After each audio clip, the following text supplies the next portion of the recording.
ఇక మొదలెడదామా? జగన్ గారు నమస్కారం అండి.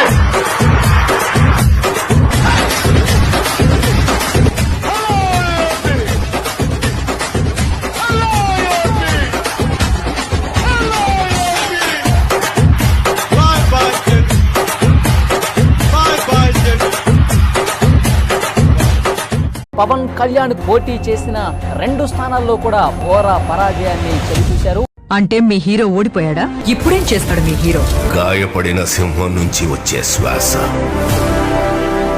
కాంచన కన్నా భయంకరంగా. ఈసారి అసెంబ్లీలకు అడుగు పెట్టకుండా ఎవడు ఆపుతాడో నేను చూస్తాను.